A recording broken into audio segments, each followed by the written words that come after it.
Mesdames et messieurs de la presse, bonsoir. Très heureux de vous retrouver ce soir dans le cadre de cet exercice de redevabilité qui ne peut que commencer par cette joie que nous vivons tous comme République démocratique du Congo après la belle qualification des Léopards dans la nuit du mardi au mercredi 1er avril 2026. Cette qualification qui vient couronner des efforts entrepris par toute l'équipe nationale sous la direction du coach des Sabres, Sébastien. Nous tous, on a vécu avec vous des grands moments d'émotion depuis la phase qualificative et qui a été couronnée. C'était logique au regard de la prestation de notre 11 national sur cette victoire contre les Reggae Boys de la Jamaïque et qui a consacré notre qualification 52 ans après pour la Coupe du monde de football. Cet événement est une preuve justement de ce que nous pouvons produire ensemble. C'est une preuve de notre résilience et c'est une preuve de notre unité. Les Léopards seront de retour à Kinshasa samedi dans l'avant-midi.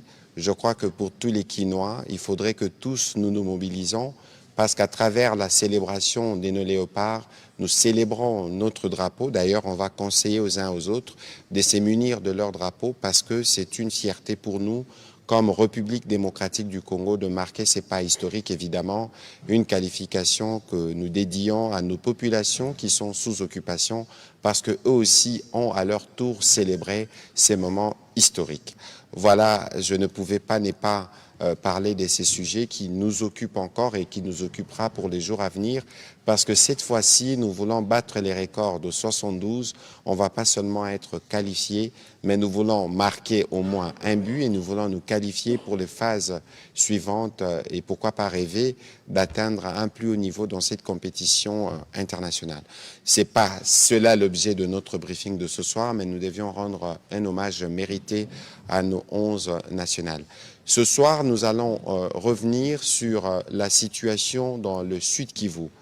On en parle de manière régulière, on parle d'Ouvira, on parle beaucoup des Minembwe, de tout ce qui se passe, toutes ces attaques que subissent nos populations, spécifiquement celle de la communauté Banyamulenge qui est ciblée par les fils et les pères à travers leurs complices Twirwaneho, avec des attaques sur des vaches, des intimidations en tout genre pour trouver des moyens pour faire déplacer ces populations, les déporter, en tout cas pour que cette population innocente puisse servir leur cause criminelle. Nous aurons l'occasion de revenir sur ces points tout à l'heure avec les gouverneurs Jean-Jacques Pourissi qui dirige la province du Sud Kivu. Dans le Sud Kivu, il y a aussi la question de Ouvira. On en a beaucoup parlé ces dernières semaines, mais le gouverneur nous dira ce qu'il en est aujourd'hui, les efforts pour le retour de la restauration de l'État, la préparation de retour de populations déplacées, mais nous aurons aussi évidemment l'occasion de revenir sur les conséquences de l'occupation de cette ville avec des fosses communes qui ont été découvertes, des abus en tout genre qui ont été répertoriés notamment par Human Rights Watch qui a sorti un rapport précis là-dessus. Donc, c'est sur toutes ces questions que nous allons revenir au cours de cet exercice de redevabilité. Monsieur le gouverneur, bonsoir. Oui, bonsoir.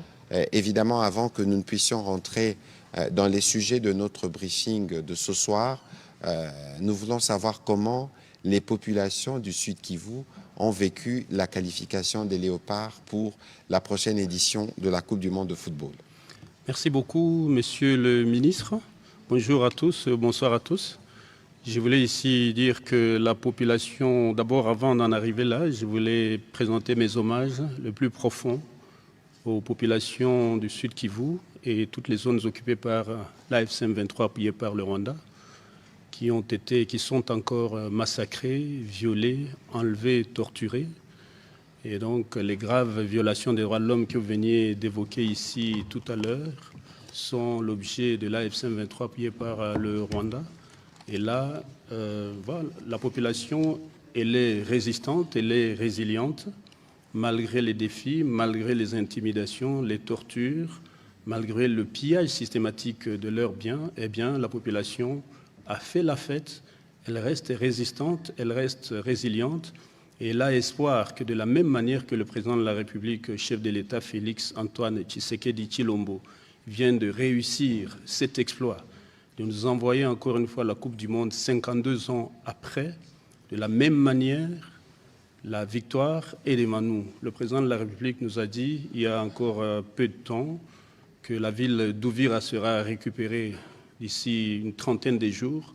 Et 30 jours après, nous étions de retour à Ouvira. Nous avons fêté grandement le retour de l'administration de nos FRDC à Ouvira.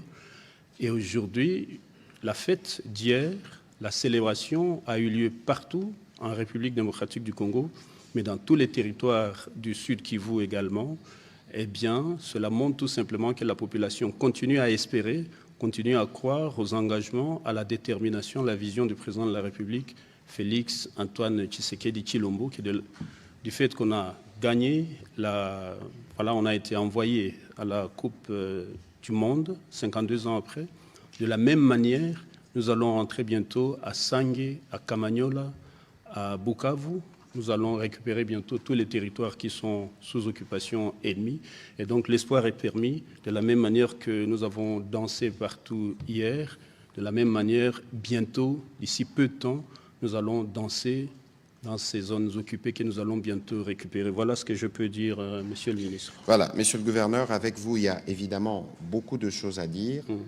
Nous suivons quotidiennement les événements à Minembwe. Et d'ailleurs, hier, je pense qu'il y a une attaque du père et des fils, donc du Rwanda et du M23, qui a touché nos militaires. Et certains ont donc perdu la vie. Qu'est-ce qui se passe à Minembwe? À Minembwe, il y a tout simplement une tactique bien structurée, bien organisée par le Rwanda. Le Rwanda est en train de perdre la guerre. D'abord, il faut rappeler que depuis plus de 2 mois, depuis la restructuration, les moyens qui ont été renforcés par le président de la République, chef de l'État Félix Antoine Tshisekedi Tshilombo, au profit de nos FRDC, au profit de nos volontaires pour la défense de la patrie, eh bien, nous sommes en train de gagner partout. Et je tiens ici à féliciter encore une fois les FRDC, les VDP, mais aussi les patriotes burundais qui sont en train de nous aider contre l'ennemi. Et donc, les nouvelles unités qui ont été déployées sur le terrain, notamment ces unités, vous avez sûrement entendu parler des unités Ibu, ils font un travail extraordinaire. En 18 confrontations avec l'ennemi, on a gagné partout. Et particulièrement, qu'elle soit à Point Zéro, à Mikenke, à Minembwe, à Bijombo, on a gagné partout. Ce que je peux dire ici, le Rwanda a compris qu'il est en train de perdre la guerre dans les hauts plateaux, mais aussi dans la plaine. Et qu'est-ce qu'il a fait? Il est en train de mener la même tactique qu'ils ont menée avant de quitter Ouvira. Qu'est-ce qu'ils ont fait avant de quitter Ouvira? Ils sont partis tout simplement dans les zones peuplées par les communautés Banyamulenge, et notamment pour ceux qui connaissent Ouvira. Ce sont les quartiers de Kimanga, ce sont les quartiers de Kavimvira, Kalundu et beaucoup d'autres quartiers. Eh bien, qu'est-ce qu'ils ont fait? Ils ont forcé cette population à les suivre. Et donc, il s'agit d'une tactique de déportation forcée des populations. Les communautés Banyamulenge qui étaient affectées par cette mesure forcée de l'AFC-M23 appuyée par le Rwanda nous ont appelés toute la nuit pour dire, écoute, c'est le doigt à la gâchette que l'AFC-M23 est en train de nous faire, de nous contraindre, de les suivre dans les zones qu'ils occupent, notamment Kamanyola et Bukavu.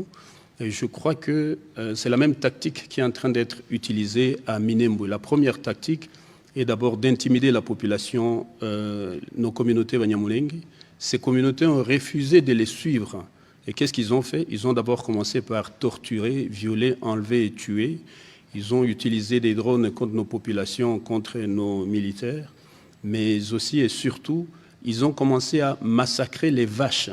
Et donc, une grande partie, plus de 90% des vaches de nos communautés, particulièrement des communautés Banyamulenge, dans les zones de Bijombo, de Mikenke et de Minembwe, ont été massacrées, fusillées. Et à cet effet, le but, c'est de terroriser le plus possible, le mieux possible la population, afin que celle-ci accepte de les suivre, afin que cette déportation puisse réussir. Donc voilà un peu la tactique ennemie. Mais encore une fois, une grande partie de cette population Banyamulenge a refusé de les suivre en disant « Nous sommes Congolais, nous allons à l'école, nous allons au marché, nous allons au champ, nous vivons ici, nos grands-parents sont nés, ils ont grandi ici. pourquoi on doit vous suivre? Donc, ceux qui ne sont pas d'accord avec cette politique d'occupation sont victimes de graves violations des droits de l'homme, et c'est exactement cette tactique de déportation forcée vers les zones occupées qui est en train d'être utilisée. Et donc là, le Rwanda opère avec deux d'autres de ses fils, oui, les Twirwaneho et les Red Tabara. Les FNL, donc les opposants burundais appuyés par le Rwanda, notamment le Front National de Libération, les FNL. Il y a les Twirwaneho, effectivement, il y a le Red Tabara aussi. Et donc, ce sont les groupuscules politico-militaires, armés, appuyés par le Rwanda depuis longtemps. Et donc, c'est avec ces groupes qui sont en train de connecter pour essayer de massacrer, de contraindre la population civile, notamment les communautés Banyamulenge, à quitter Minembwe et à les suivre afin qu'on puisse mettre toutes ces exactions sur le dos de la population. Et c'est exactement ça la tactique, c'est-à-dire que ce qu'ils ont utilisé, ils sont restés 1 mois à Uvira, 1 mois, et pendant 1 mois, je crois que ceux qui ont eu le temps ont pu lire le rapport de l'organisation internationale Human Rights Watch, qui a montré clairement des dizaines de fausses communes. Nous, on avait pris le temps, le 20 février, 2 jours après avoir rentré à Uvira, nous avons découvert d'abord 3 fausses communes. Une fausse commune à Kavimvira, une autre fausse commune à Kilomoni et une autre fausse commune à Kimanga. Les 3 fausses communes contenaient 210 corps. Mais 3 fausses communes. Tout à l'heure, vous avez dit 31 fausses communes. Oui, effectivement. Maintenant, après... Et sur le 3, 210 corps. Oui, sur les 3, 210 corps. Et donc, vous pouvez imaginer maintenant, c'est l'organisation internationale Human Rights Watch qui est passée, parce que nous avons mobilisé les acteurs nationaux et internationaux. Nous remercions d'ailleurs au passage le président de la République, chef de l'État, Félix Antoine Tshisekedi Tshilombo, qui nous a donné des experts légistes, des inspecteurs de police judiciaire, des officiers de police judiciaire militaires et civils. Ils sont en train de mener des investigations. Et dans 3 fausses communes, il y avait plus de 210 corps. Alors vous imaginez, Human Rights Watch vient de détecter plus de 61 fausses communes. C'est-à-dire dans Uvira ville et dans les environs, dans 3 seules communes, on a découvert 31 fausses communes. Sans parler, parce que Uvira est divisé en 2 parties. Donc il y a Uvira ville et il y a Uvira territoire.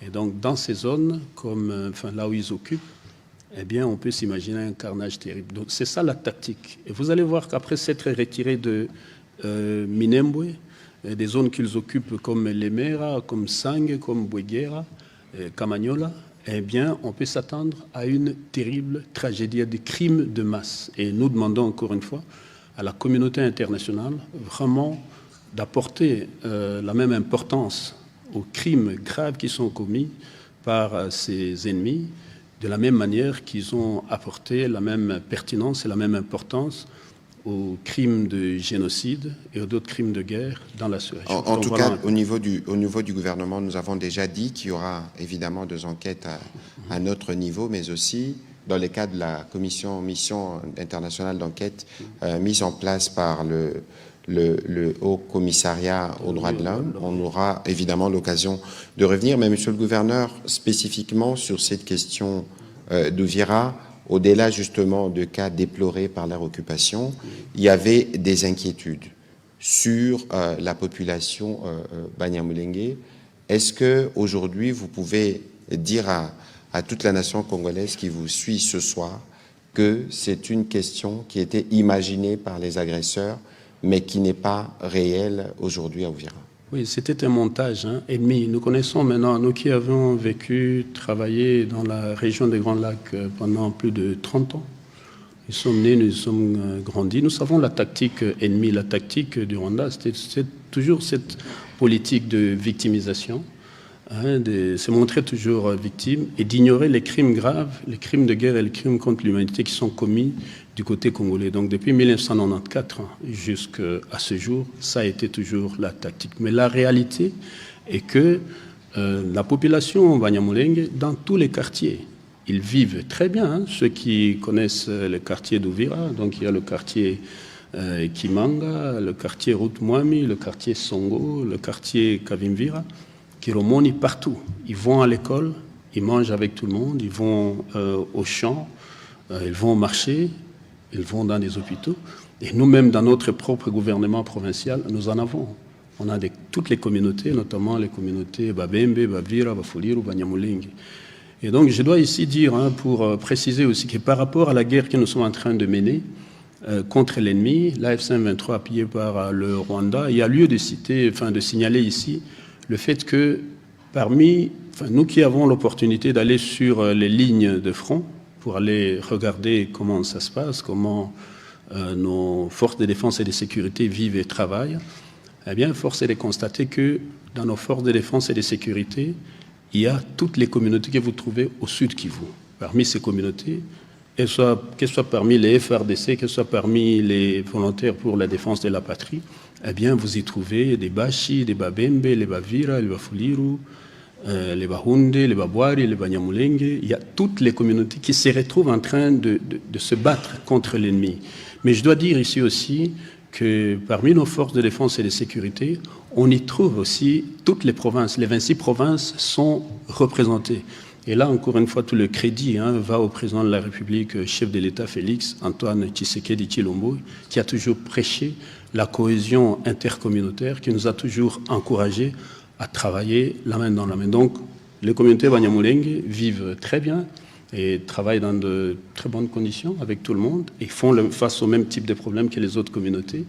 Et tout ce qu'on a dit, tout ce qu'on a entendu, c'est la politique ennemie, c'est le montage de la AF-23 appuyé par le Rwanda pour intoxiquer la masse et la communauté internationale. Voilà, Monsieur le Gouverneur, avant qu'on prenne les questions, qu'est-ce que vous pouvez nous dire sur les efforts pour la restauration de l'autorité de l'État, parce qu'il vous souviendra qu'au niveau du gouvernement, autour de la Première ministre Judith Suminwa, nous avons travaillé pour que toutes les composantes, notamment la composante judiciaire que vous avez mentionnée, puisse être de retour et commencer à travailler, et parce qu'il faut préparer les retours de ceux de nos compatriotes qui sont déplacés au Burundi. Oui, oui. Merci. D'abord, il faut remercier le président de la République, chef de l'État, Félix Antoine Tshisekedi Tshilombo, qui a instruit le gouvernement central afin que ce gouvernement puisse nous appuyer sur le terrain. À l'heure qu'il est, les institutions sont de retour. Nous avons eu de moyens qui nous ont permis de remettre en place les mécanismes institutionnels avec l'appui du ministère de la Justice. Je dois dire que le parquet militaire et le parquet civil sont déjà opérationnels et les institutions sont en train de s'installer progressivement. Nous devons dire que l'Assemblée provinciale et le gouvernement provincial sont déjà opérationnels à Uvira. À part ça, nous pouvons ajouter le fait que au niveau de la province du Sud Kivu, nous avons créé un certain nombre de mécanismes pour renforcer l'autorité de l'État, notamment nous avons créé un cadre permanent de concertation pour la gestion de la crise sécuritaire au Sud Kivu. Et ce cadre permanent est constitué des volontaires pour la défense de la patrie, des membres du Conseil de sécurité, c'est-à-dire les FRDC, les services aux frontières. Nous avons aussi la Fédération des entrepreneurs du Congo, les organisations des femmes, des jeunes et des droits de l'homme. Nous avons toutes les forces vives qui se retrouvent dans ce cadre permanent de concertation, qui se tient une fois toutes les 2 semaines. Et l'idée est vraiment de discuter des différents défis auxquels la province est confrontée et la manière dont nous allons les aborder. À part ça, nous avons créé un système qu'on appelle les Nyumbakumi, c'est-à-dire les chefs des 10 maisons. C'est-à-dire il s'agit de cadres de base, c'est-à-dire les chefs d'avenue, les chefs de quartier et le chef des 10 maisons, en ce compris les bourgmestres, les administrateurs du territoire, mais aussi les maires de toutes les villes, les 4 villes. Eh bien, nous sommes en train de travailler en synergie pour essayer de trouver des solutions, notamment dans le cadre de la cohésion intercommunautaire. Nous sommes en train de sensibiliser pour la paix, la sécurité, la stabilité. Il y a aussi la question des déplacés et des réfugiés. Comme vous le savez, au pic de la crise, lorsque l'AF-23 progressait de Kamanyola vers Uvira, qu'est-ce qu'on a constaté? On a constaté tout simplement que du fait qu'il commettait des graves violations des droits de l'homme, c'est-à-dire des massacres, des tueries, des enlèvements, des tortures, des cas de viol, eh bien, ce qui s'est passé, c'est que beaucoup de gens ont fui. Ceux qui en ont eu l'opportunité, ils ont quitté Sange, Uvira, Kamanyola, Luberizi, et ainsi de suite. Nous en sommes arrivés à 1 200 000 personnes déplacées. C'est-à-dire les déplacés de guerre aujourd'hui, nous sommes environ 1 200 000 personnes.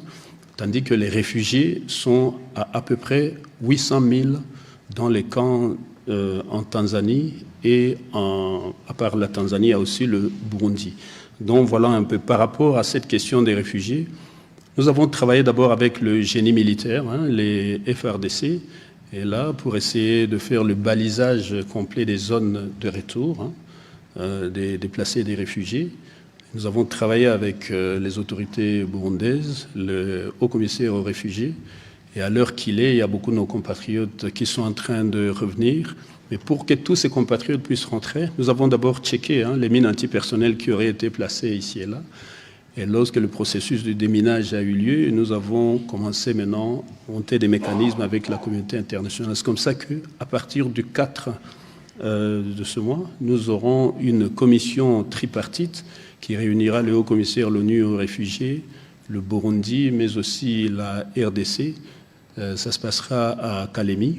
Nous allons vraiment fixer un calendrier, fixer toutes les modalités de retour de nos personnes se trouvant dans des camps des réfugiés, que ce soit à Busuma au Burundi, que ce soit à Uyigi, que ce soit à Chibitoke au Burundi, mais aussi ceux qui sont en Tanzanie pour qu'ils puissent rentrer rapidement. Donc, les écoles ont repris, les marchés ont repris, les centres de santé ont repris leurs activités.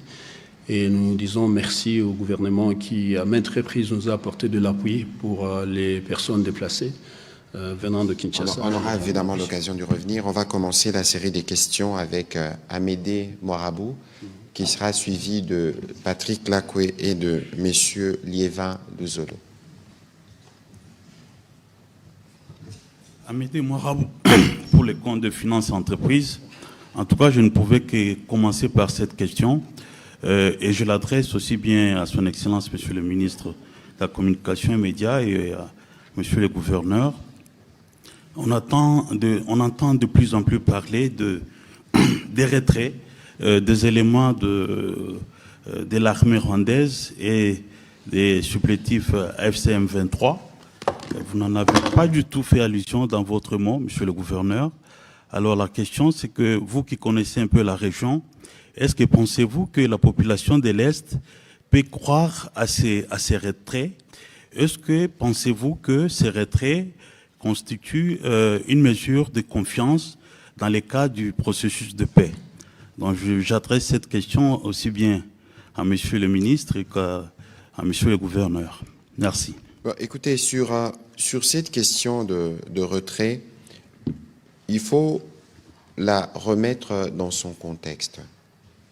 Vous avez tous suivi, le 2 mars 2026, le gouvernement américain prendre des sanctions contre 4 hauts officiers rwandais et sur l'armée rwandaise. Conséquence de leurs activités, notamment à Uvira, qui ont mis à mal l'accord du 4 décembre 2025. Les Américains qui, dans leur rôle de médiation, avaient évidemment pris le soin de préciser qu'ils prendraient des mesures qui permettent à ce que les engagements pris devant le président Trump puissent être respectés par les parties. Il y a eu, il y a quelques jours, à Washington, des discussions dans les cadres des mécanismes de suivi prévus par l'accord. J'espère que régulièrement ou constamment, vous faisiez référence à ces documents parce que tout y est. Et donc, il y a eu des réunions, notamment de la GOC, les comités conjoints de coordination, du suivi de l'accord, où on a passé en revue la situation générale et où il y a besoin de relancer justement les activités prévues par les uns et les autres qui permettent de parvenir à notre objectif qui est le retrait total de troupes rwandaises et de tout ce qui va avec. Alors, ce que nous observons, ce que vous avez observé comme activité, s'inscrivait donc dans ces cadres. Évidemment, je ne pourrais pas vous donner davantage d'éléments parce qu'il faut que je me réfère à l'armée pour être en mesure de nous assurer que les mouvements qui sont effectués sont effectivement de mouvements de retrait. Les éléments, certains éléments qui nous parviennent montrent que cela n'est pas encore le cas, que ce sont des repositionnements, des redéploiements. On pourra évidemment discuter avec l'ARB pour avoir des précisions sur les zones qui étaient concernées, qui étaient intéressées.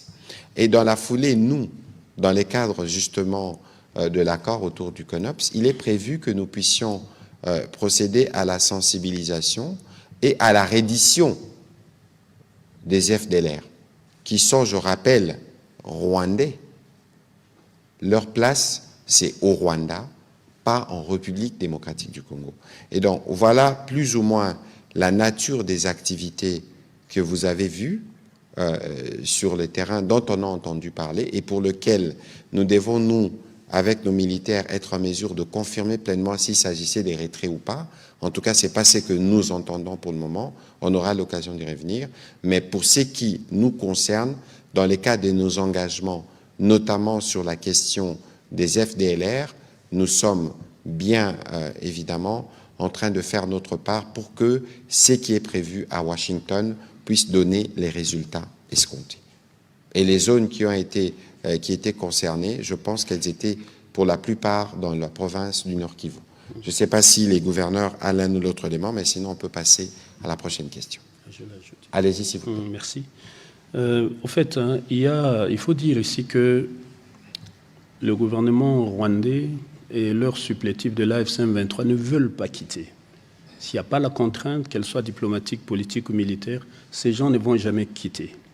Et cela, nous sommes en train de le comprendre, parce que les accords des Doha et de Washington avaient suggéré les endroits où ces gens par où ils devaient se retirer.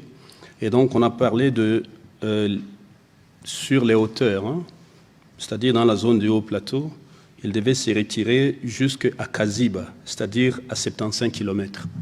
Et dans la plaine de la Ruzizi, c'est-à-dire la RN5, la route nationale Bukavu-Uvira, ils devaient se retirer jusqu'à environ 65 km, notamment à Kamanyola. Mais voilà qu'ils se sont retirés seulement à Lemera, c'est-à-dire à 15 km sur les hauteurs. Et sur la route nationale numéro 5, ils se sont retirés à 30 km, c'est-à-dire à Sangé. Concrètement, ces gens ne veulent pas partir. Et où est l'enjeu par rapport à ça? L'enjeu, et là nous l'avons compris lorsque nous avons été installés comme gouverneur de province au mois de mai 2024, l'enjeu c'est que l'Est du Congo, la province du Sud Kivu particulièrement, ce sont des provinces très riches qui détiennent des richesses incroyables.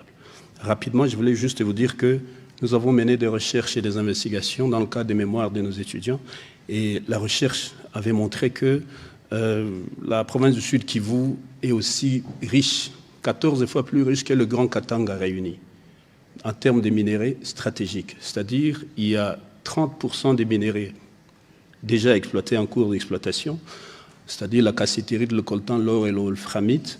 On a déjà exploité au Sud Kivu seulement 30%. Et donc, il reste encore 70%. Maintenant, à côté de ça, il y a des minéraux confirmés, certifiés échantillons à l'appui. Ce sont des minéraux stratégiques jamais exploités. Ça, c'est le lithium, le cobalt, le cuivre, le manganèse. Nous pouvons aussi citer le pétrole, le gaz méthane, le tungstène, la titane, ainsi de suite.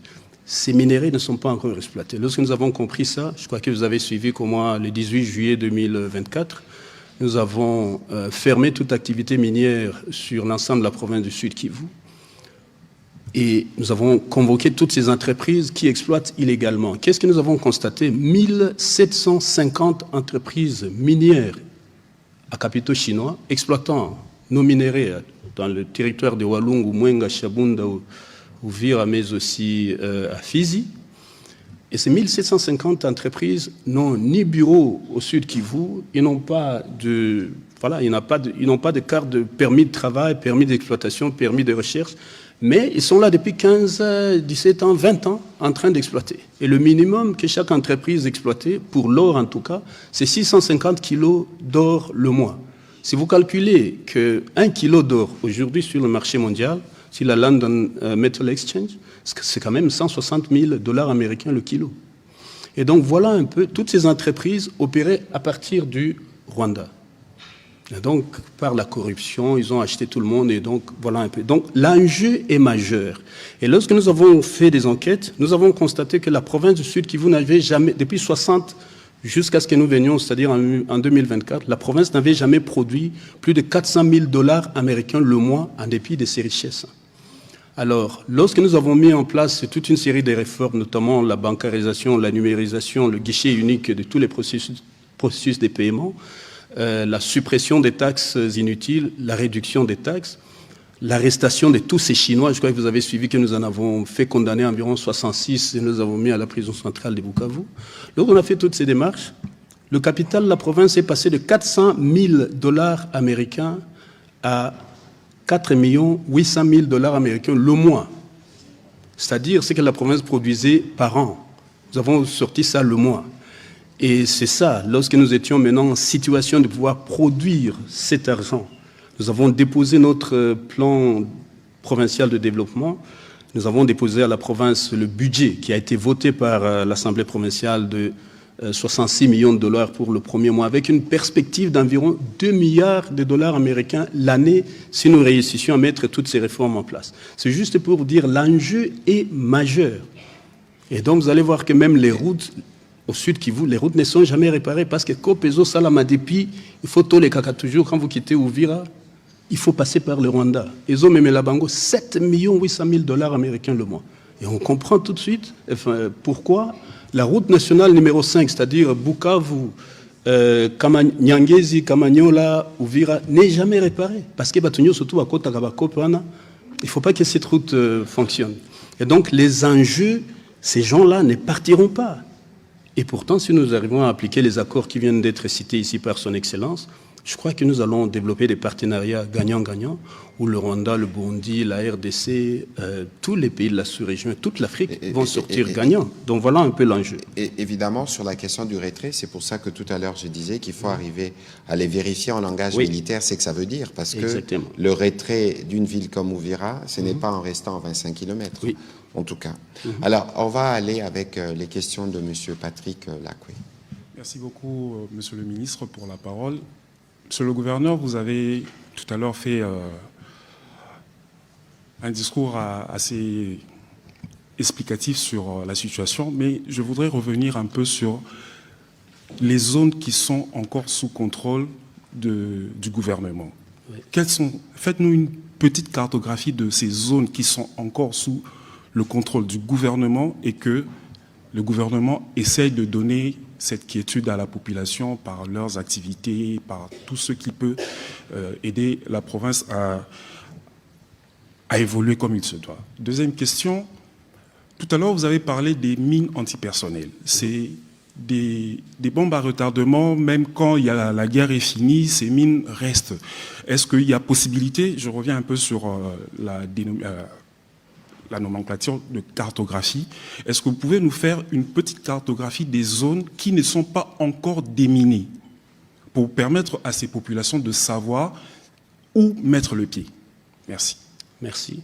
Si je peux commencer par la deuxième question, la cartographie, les FARDC ont de l'expertise.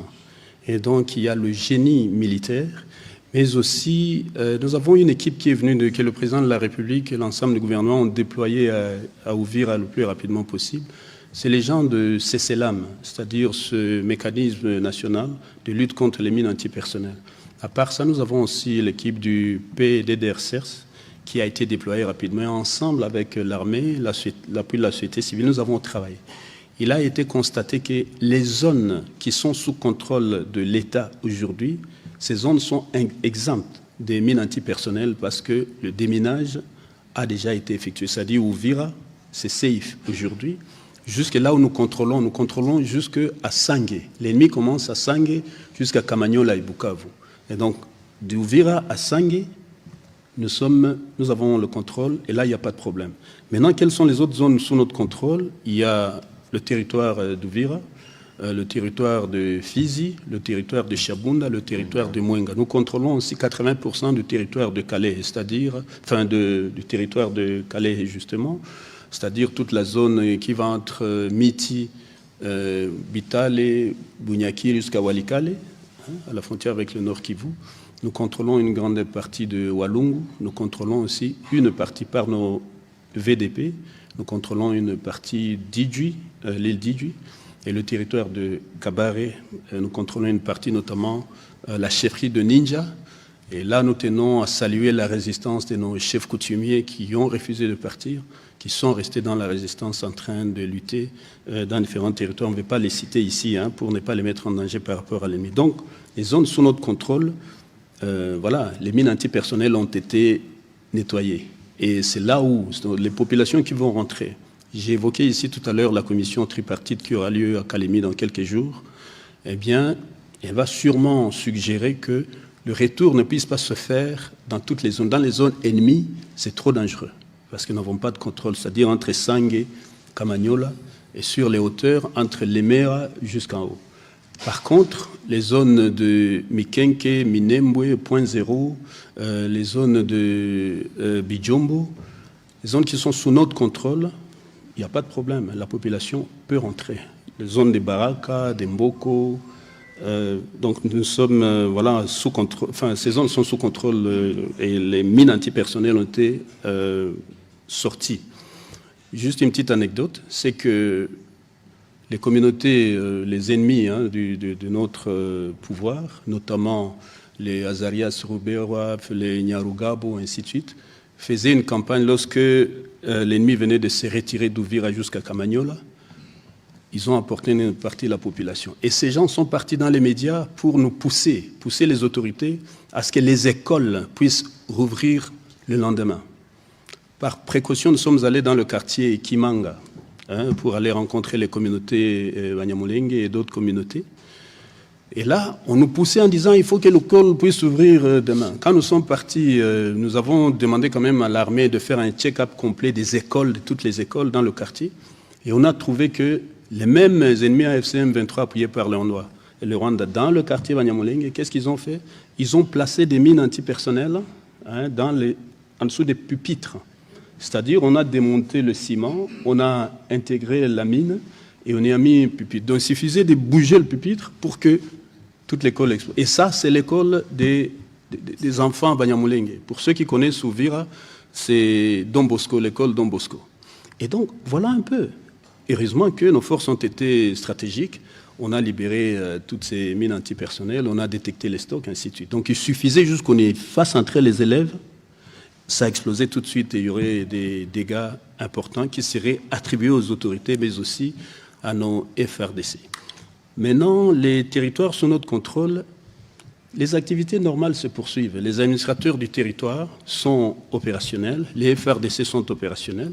Et là, nous avons toute une série d'activités qui sont en train d'être développées sur place. Ainsi, par exemple, nous venons de signer un engagement avec l'Institut international des techniques agricoles, l'IUTA, sous la direction du professeur Emmanuel Sanginga. Nous venons de signer un engagement qui va développer 200 hectares de champs de terre. Donc on va cultiver 200 hectares dans tous les territoires sous notre contrôle, c'est-à-dire Fizi, Mwenga, Shabunda, Uvira. Les intrants sont déjà arrivés.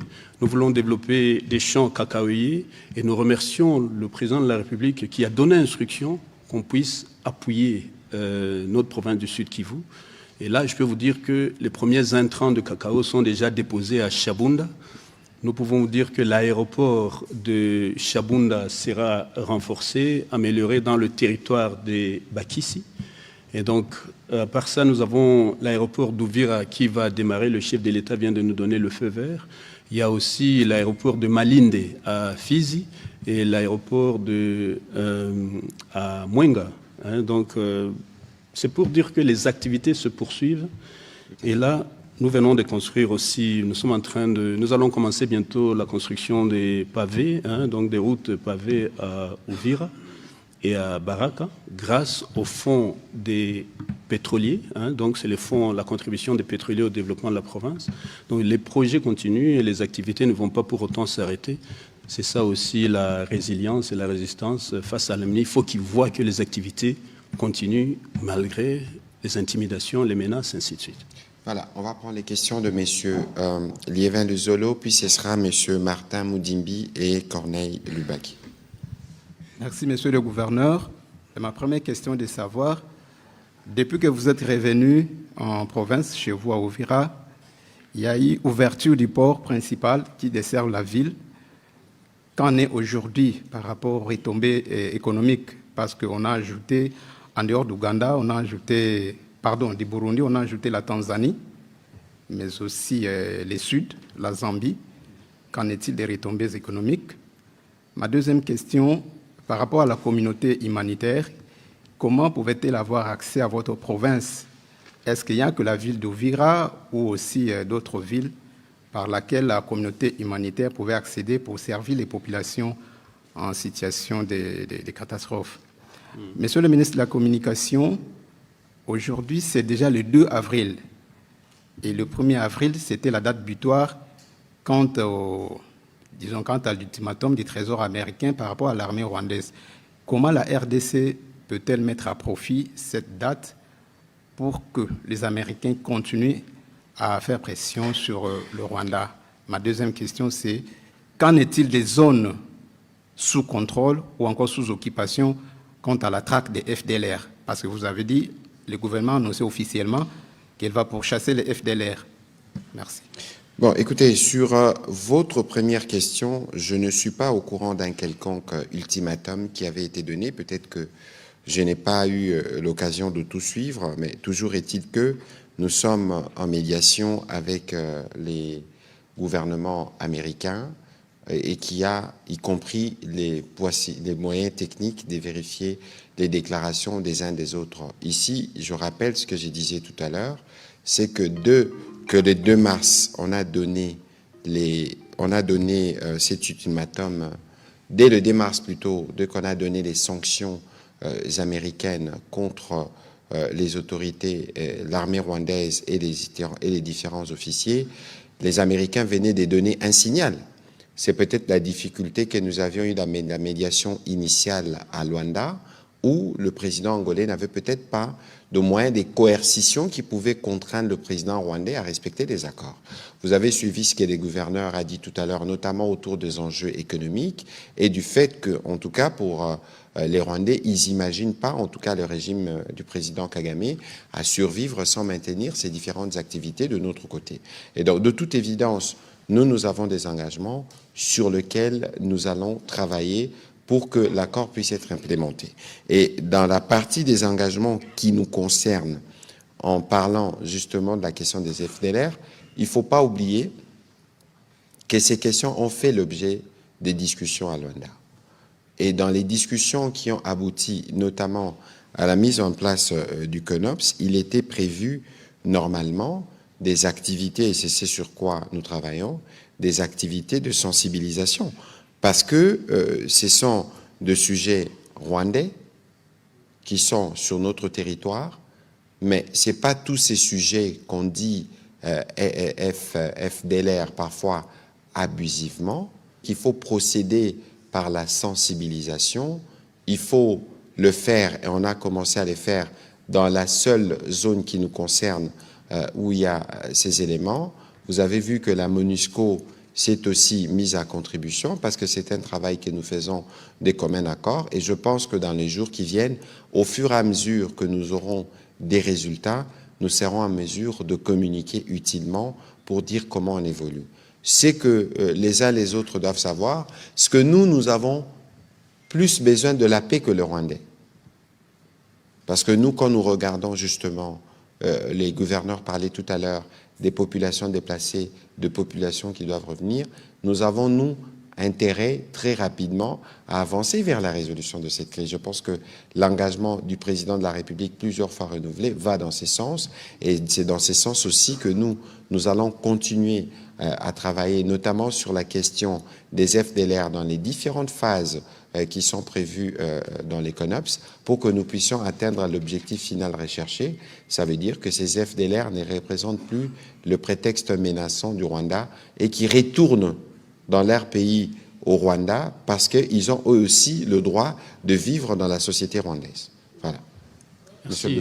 Merci, Monsieur le ministre. Messieurs les journalistes, merci pour cette question combien pertinente. Je voulais juste vous dire que la frontière que nous avons commencé, nous avons ouvert la frontière liquide avant la frontière terrestre. Et la frontière liquide, il faut parler ici du port de Kalundu, qui est le deuxième port le plus important de la République démocratique du Congo et le seul port en eau profonde, d'ailleurs, que nous possédons. Il se trouve à Uvira. Il nous connecte effectivement à plusieurs pays, notamment la Zambie via le port d'Mpulungu. Il nous connecte aussi à la Tanzanie via le port de Kigoma, mais aussi au port de Kalemi, de Baraka et le port de Bujumbura. Et donc, ça, c'est un enjeu économique très important. Il faut savoir que cette frontière liquide et terrestre, c'est-à-dire la frontière de Kavimvira entre le Burundi et la RDC à partir d'Uvira, génère environ 47% de l'économie burundaise et environ 64% de l'économie de la province du Sud Kivu. Et donc, c'est des frontières très stratégiques. Maintenant, en termes de recettes générées jusqu'à présent, c'est assez difficile. Ça fait seulement un mois. Il faut savoir qu'en dépit de tout, la fraude était massive. Le désordre qui a sévi pendant la présence de l'AFCM 23, tous ces éléments ont fait que, pour le moment, il est difficile de capter les recettes de la province. Voilà pourquoi nous venons demander au président de la République et au gouvernement de nous autoriser de manière spéciale à utiliser les mécanismes sous-régionaux qui nous lient aux pays voisins, notamment les mécanismes liés à la facilitation du commerce transfrontalier, qui autorisent un pays qui le souhaite à pouvoir capter ses recettes de l'autre côté de la frontière, dans le cadre du RECOS, c'est-à-dire tous ces mécanismes de facilitation du commerce entre les pays de la sous-région, à travers les accords de la CEPGL, de la CIRGL, de East African Community, de la CAC, nous pouvons capter nos recettes. Voilà pourquoi on a dit que tant qu'on n'a pas encore suffisamment maîtrisé les rouages de la fraude qui sévissent encore chez nous, nous avons demandé l'autorisation de pouvoir installer des guichets uniques à partir du Burundi, à partir de Kigoma en Tanzanie, mais aussi à partir du port d'Mpulungu en Zambie, avant que la marchandise ne quitte, destinée au Sud Kivu. Cette marchandise doit d'abord donner la preuve de la banque qu'elle a payé la taxe provinciale. Et là, si nous réussissons ça, et Dieu merci, le président de la République était sensible à la question, si nous réussissons à faire ça, nous pensons pouvoir être capables de générer au moins 3 millions de dollars américains le mois. Je sais que les fraudeurs, il y en a beaucoup, que ce soit parmi nos propres agents, que ce soit parmi les hommes d'affaires, que ce soit parmi quelques éléments armés, ne sont pas contents de ça. Lorsqu'on a amené cette mesure, on a été menacé de morts de partout, mais on va l'appliquer. Et c'est la seule façon, pour le moment en tout cas, de pouvoir générer des recettes, d'autant plus qu'il y a beaucoup de marchandises qui nous échappent, qui ne passent pas par les zones sous notre contrôle et qui passent directement par le Rwanda. Et le Rwanda continue à tirer beaucoup de bénéfices. Voilà, pour bloquer ça, il faut qu'on prenne nos recettes de l'autre côté, en digitalisant, en créant un mécanisme de guichet unique. Et là, je suis content que les autorités tanzaniennes et zambiennes sont déjà d'accord. Et ensemble avec mes collègues, nous avons créé un cadre de concertation interprovinciale pour les questions sécuritaires et économiques qui réunit le gouvernement provincial du Sud Kivu, celui du Nord Kivu, d'Ituri, de Maniema, Tanganyika et de Lualaba. Donc nous sommes en train de faire montage. D'ici 2 semaines, nous allons encore nous rendre à Kigoma, en Pulungu, en Zambie, mais aussi à Dar es Salaam, parce qu'il y a aussi le port de Dar es Salaam et de Tanga qui reçoivent beaucoup des effets, des marchandises qui viennent de ces zones. Donc là, nous espérons pouvoir générer au moins 3 à 5 millions de dollars américains le mois si nous mettons en place cette mesure. Mais pour le moment, pour ne pas vous mentir, nous tenons grâce à l'appui du gouvernement central pour le moment, mais aussi grâce à quelques recettes que nous sommes en train de générer. Évidemment. Nous ne sommes pas en retard des paiements de nos primes provinciales, mais nous plaidons encore une fois que la rétrocession revienne le plus rapidement possible et que les députés provinciaux, le gouvernement provincial puisse bénéficier, recevoir cette rétrocession. On l'a rappelé encore à la conférence des gouverneurs à Bandundu-Ville il y a quelques jours. Merci. Voilà, on va prendre rapidement les questions de M. Martin Moudimbi et puis les dernières, on les prendra en série.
une partie d'Idjui, l'île d'Idjui, et le territoire de Kabaré.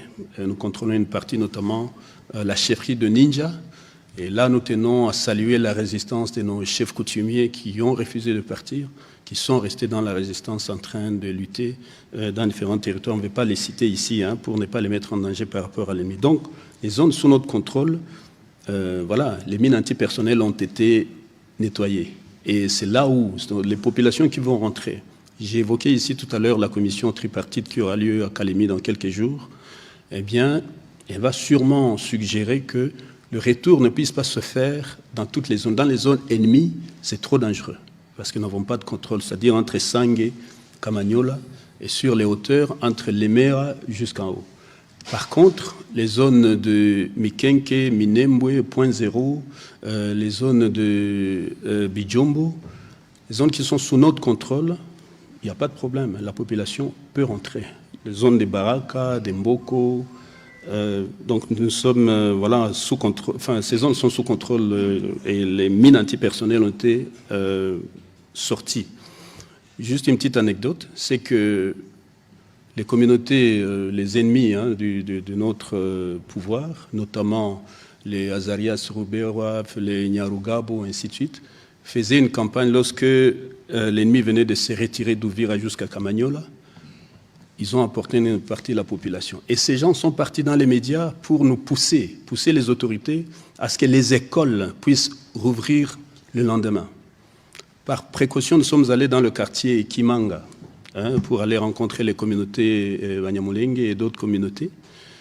Et là, on nous poussait en disant il faut que l'école puisse s'ouvrir demain. Quand nous sommes partis, nous avons demandé quand même à l'armée de faire un check-up complet des écoles, de toutes les écoles dans le quartier. Et on a trouvé que les mêmes ennemis AFCM 23 appuyés par le Rwanda et le Rwanda dans le quartier Banyamulenge, qu'est-ce qu'ils ont fait? Ils ont placé des mines antipersonnelles en dessous des pupitres. C'est-à-dire, on a démonté le ciment, on a intégré la mine et on y a mis un pupitre. Donc, il suffisait de bouger le pupitre pour que toute l'école explose. Et ça, c'est l'école des enfants à Banyamulenge. Pour ceux qui connaissent Ouvira, c'est Don Bosco, l'école Don Bosco. Et donc, voilà un peu. Heureusement que nos forces ont été stratégiques. On a libéré toutes ces mines antipersonnelles, on a détecté les stocks, ainsi de suite. Donc, il suffisait juste qu'on fasse entrer les élèves. Ça explosait tout de suite et il y aurait des dégâts importants qui seraient attribués aux autorités, mais aussi à nos FRDC. Maintenant, les territoires sous notre contrôle, les activités normales se poursuivent. Les administrateurs du territoire sont opérationnels, les FRDC sont opérationnels.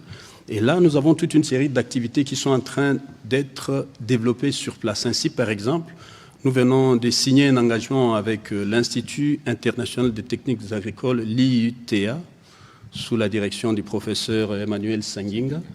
Nous venons de signer un engagement qui va développer 200 hectares de champs de terre. Donc on va cultiver 200 hectares dans tous les territoires sous notre contrôle, c'est-à-dire Fizi, Mwenga, Shabunda, Ouvira.